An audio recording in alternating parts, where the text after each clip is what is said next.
TalkFCB and welcome back here to the channel, guys. And you know what? We have won a game of football away from home. It's happened. It has happened today. Barcelona 2, Getafe 0. And we're going to be discussing our first away victory of the season. It's coming right up, right here.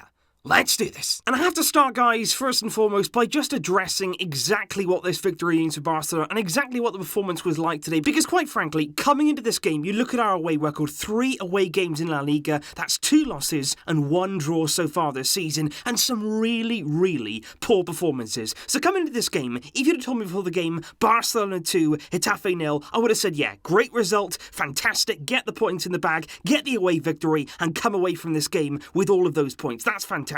But at the same time, you look at it here, a win against Getafe, it's not massive. It's not the biggest victory ever. It's not the most incredible performance you've ever seen today. So a bit of perspective, I would say in this game, it's good that we got the win. It's good here, especially that we've got the clean sheet. Was it fantastic today? No, it wasn't. It wasn't brilliant from Barcelona. We shouldn't just lower our standards just because Barcelona are actually getting the 3 points when they should be. Let's face it here. You look at the squad of Getafe, you look at the squad of Barcelona, we should be winning this game, but at the same time, that doesn't mean here that we can't celebrate it. It's good that we've won today. We scored some good goals, a phenomenal first goal there. We're going to talk about that, and the good thing is that we have got the win. And when you look here at the La Liga table, for the time being at least, with the Madrid derby coming up later, we right now are in second place, 1 point off Real, and that win there, it's a big one. It gets us back up there. That's important. Let's now discuss exactly what went down. But before I do go into the team selection and the way they functioned right throughout the game in that Barcelona lineup, what we have to discuss is one man that wasn't there today, and that unfortunately, and this is really difficult to come out and say, Ousmane Dembélé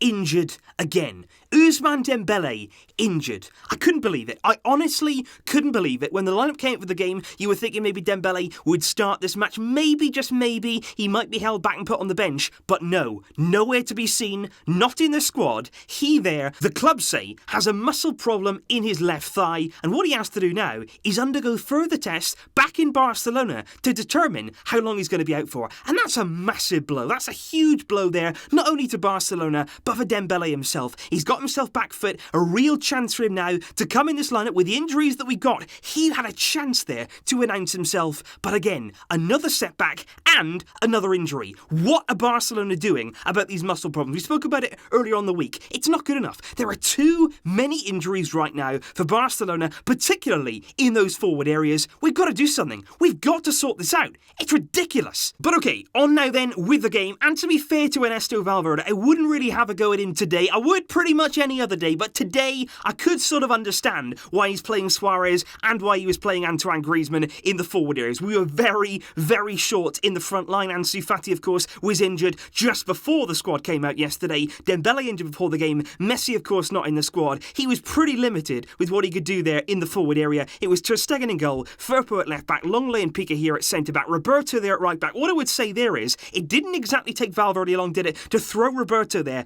back into right back. He said, of course, at the start of the season, Semedo is my right back. I'm going to stick with him. Semedo now is going to play there. Roberto in midfield. Here we are, round 7. Roberto straight away there, back in at right back. In midfield, though, I was delighted. I was really delighted to see Sergio Busquets, Arthur Melo, Frenkie de Jong, and I thought they were terrific. I really did in that midfield. They controlled things. They bossed things. They really did well. Griezmann here from the left-hand side, although at times he did come, obviously, a lot more central. Suárez there, I thought was better today. I did think there was an improvement in Suárez's game. Again, it's not perfect. Believe me, it wasn't perfect, but it was an improvement. And Carlos Perez here, fresh from signing a new contract at Barcelona. I thought, again, he did very well on that right-hand side. He caused some problems. He was always trying things. He worked really hard as well. We need to backtrack. He certainly did that. And also, of course, he had a big hand there in the second goal. And that there was the team from Barcelona. And I think, again, it was all about that midfield. That was where the game was won and lost for us. We had a lot of control there. It was really nice at times when Getafe was starting to get on top of us. We could just give that ball there into the midfield and suddenly there ease that pressure. Arthur Melo again was phenomenal. Really was on the ball. His close control, his movement, his passing in behind. He created a number of chances, as did Frenkie de Jong. And it was very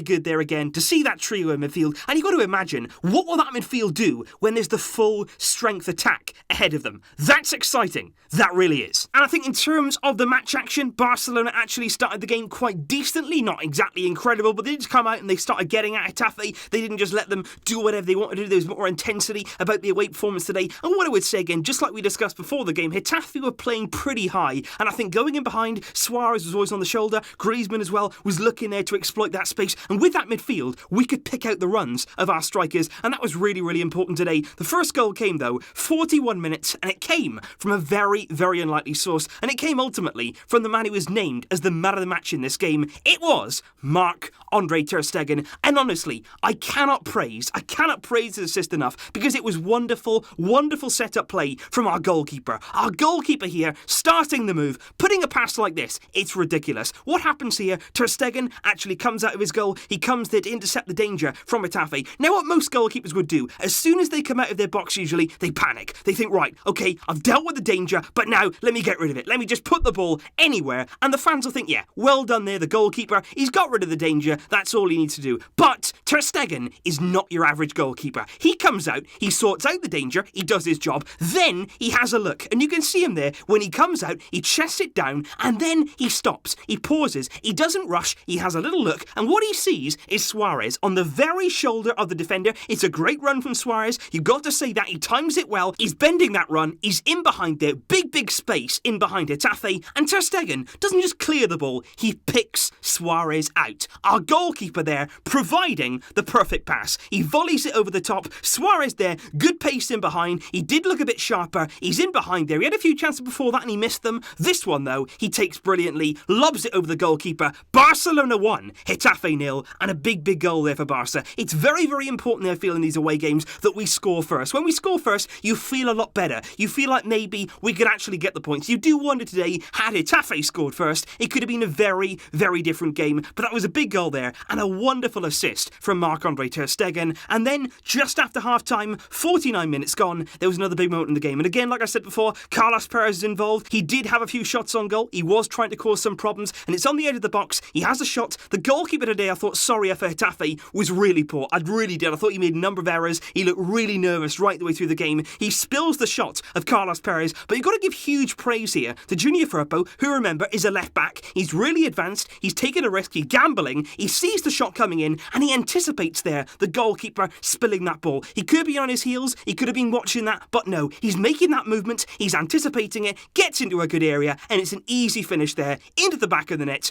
Barcelona 2, Getafe 0, and Junior Firpo getting his first goal there as a Barcelona player, and that there should give him some real confidence. It was a good display from him today. In the first half, actually, he was playing Getafe at their own game. He was constantly fouling, but he was getting nice and tight. He wasn't letting them have full freedom on his side. He was getting really tight, really close, shutting them down very high up the pitch, doing his job well, and there a goal to seal our win. Barcelona 2, Getafe 0. But what I want to say here is regarding something that happened later on in the game, because it was Clement Longley who received a red card late in the game after a second yellow card. And what I want to say now is a massive chance is right on the horizon for Jean-Claire Todibo, and I'm so excited about that. Obviously, I'm not happy that Longley got sent off, but now, with that red card, Todibo came on in this game, and next weekend, against Sevilla at home, Barcelona have a massive game, and Todibo should be in the lineup. Longley there is going to be suspended. Todibo should partner Piqué, and what I'll also say is, Piqué himself is only one yellow card away from a one-game suspension, so if Piqué gets the yellow in that game, Todibo there could have a few back-to-back matches to really announce himself, to really give him some confidence and trust there in the team,